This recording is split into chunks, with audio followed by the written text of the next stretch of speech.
우리를 사랑하시는 아버지 하나님, 말씀 가운데 주님을 보여주셔서 감사합니다. 이 시간 우리가 주를 배우고 주를 닮아가기를 원합니다. 우리와 같이 하여 주시옵소서. 예수 그리스도 이름으로 기도합니다. 아멘. 하나님의 말씀, 이사야 9장 6절의 말씀을 보시겠습니다. 이는 한 아기가 우리에게 낳고 한 아들을 우리에게 주신 바 되었는데 그의 어깨에는 정사를 메었고 그의 이름은 기묘자라 모사라 전능하신 하나님이라 영존하시는 아버지라 평강의 왕이라 할 것임이라. 구약 성경은 오실 메시아에 대한 예언으로 가득 차 있습니다. 그분을 묘사하는 많은 표현들이 있는데 오늘 우리가 주목하는 표현은 평강의 왕입니다. 오늘의 주제는 평강의 왕입니다. 성경이 말하고 있는 오실 메시아에 대한 미가서의 기록은 아주 흥미롭습니다. 그가 많은 민족들 사이의 일을 심판하시며 먼 곳 강한 이방 사람을 판결하시리니 무리가 그 칼을 쳐서 보습을 만들고 창을 쳐서 낫을 만들 것이며 이 나라와 저 나라가 다시는 칼을 들고 서로 치지 아니하며 다시는 전쟁을 연습하지 아니하고. 칼과 창은 전쟁을 위한 도구입니다. 반대로 보습과 낫은 평화를 위한 도구입니다.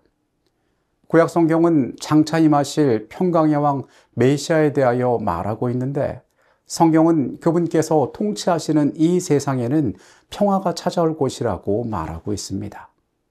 칼을 쳐서 보습을 만들고 창을 쳐서 낫을 만든다라고 이야기합니다. 사람을 죽이는 무기가 농사를 짓는 농기구가 된다는 것입니다. 하나는 전쟁을 위하여 필요한 것이고 다른 하나는 평화의 시기에 필요한 것입니다. 우리는 이번 주 교과를 살펴보면서 주요 초점이 하나님께서 명하시고 도우신 전쟁에 맞추어져 있음을 알고 있습니다. 그런데 구약의 예언서가 말하는 또 다른 중요한 주제가 있으니 그것은 다가올 평화로운 메시아의 시대에 대한 이야기를 우리에게 들려주고 있는 것입니다. 앞서 우리가 살펴본 것처럼 성경은 오실 메시아를 평강의 왕으로 묘사하고 있습니다. 우리에게 오실 메시아는 우리를 평화로 가득한 왕국, 곧 사자와 어린 양이 함께 풀을 뜯으며 해하거나 상함이 없고 평화가 다스리는, 평화가 강같이 흐르는 세상으로 이끄실 것입니다. 하나님의 말씀인 성경은 그 메시아가 통치하시는 그 영원한 나라를 그렇게 평화로운 곳으로 묘사하고 있습니다. 열왕기하 6장의 말씀을 봅니다. 대답하되 두려워하지 말라. 우리와 함께한 자가 그들과 함께한 자보다 많으니라 하고 기도하여 이르되 여호와여 원하건대 그의 눈을 열어서 보게 하옵소서 하니 여호와께서 그 청년의 눈을 여심해 그가 보니 불말과 불병거가 산에 가득하여 엘리사를 둘렀더라. 아람 사람이 엘리사에게 내려오매 엘리사가 여호와께 기도하여 이르되 원하건대 저 무리의 눈을 어둡게 하옵소서 하매 엘리사의 말대로 그들의 눈을 어둡게 하신지라. 엘리사가 그들에게 이르되 이는 그 길이 아니요 이는 그 성읍도 아니니 나를 따라오라. 내가 너희를 인도하여 너희가 찾는 사람에게로 나아가리라 하고 그들을 인도하여 사마리아에 이르니라.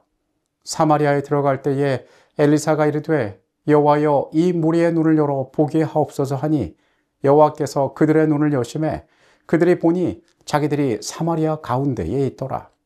이스라엘 왕이 그를 보고 엘리사에게 이르되 내 아버지여 내가 치리이까 내가 치리이까 하니 대답하되 치지 마소서. 칼과 활로 사로잡은 자인들 어찌 치리이까.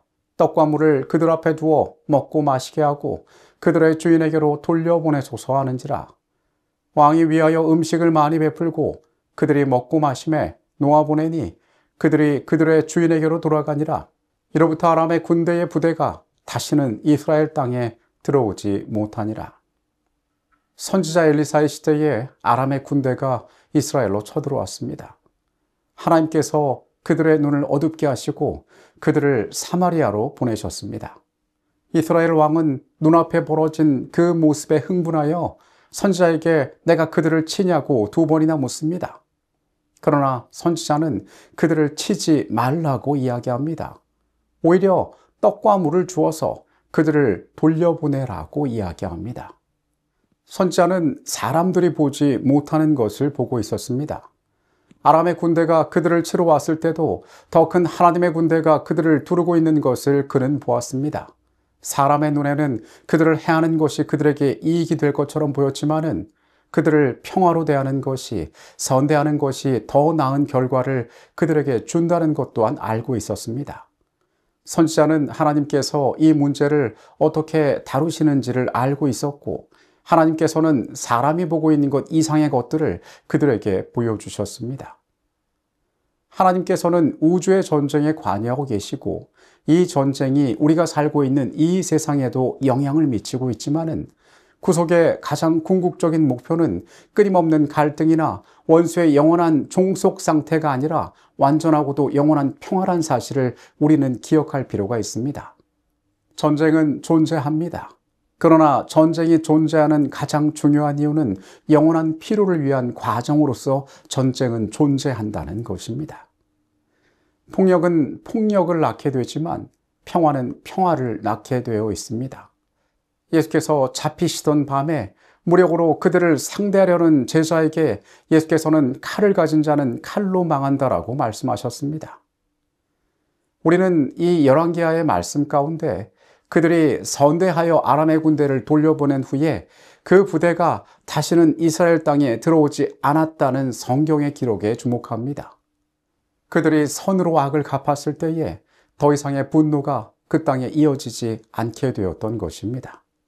앞서 이야기한 것처럼 하나님께서는 절대 전쟁 그 자체를 목적으로 두시지 않습니다.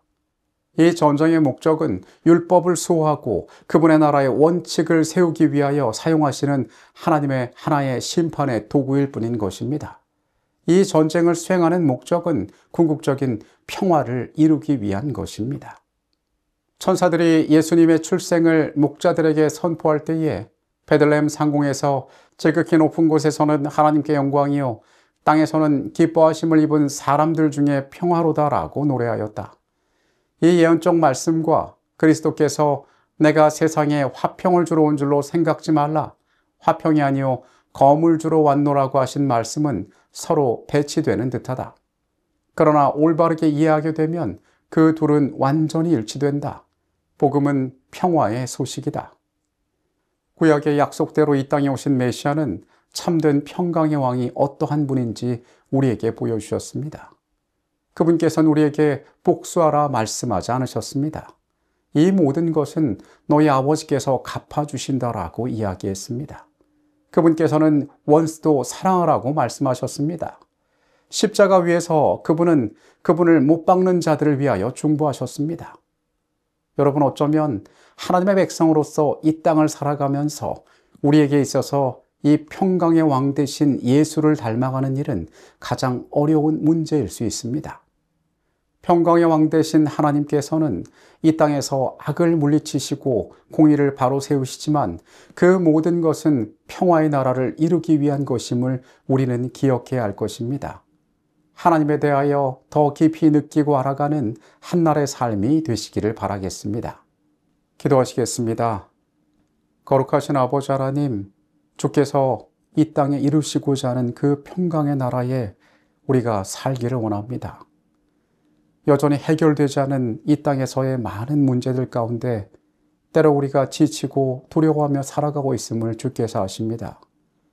하나님께서 우리에게 선물하실 그 나라를 기대하게 하여 주시옵소서. 죄가 많은 이 땅에 살아가는 동안 그리스도를 기억하고 그분의 가르침에 순종하는 자들 되게 하여 주시옵소서. 악한 우리는 원수를 사랑하기 어렵습니다. 주님의 뜻대로 하는 것이 우리에게 참 쉽지가 않습니다. 우리에게 순종할 수 있는 마음을 주시고 매일매일 주님을 닮아가도록 우리의 연약한 삶을 주여 이끌어 주시옵소서. 예수 그리스도의 이름으로 기도합니다. 아멘.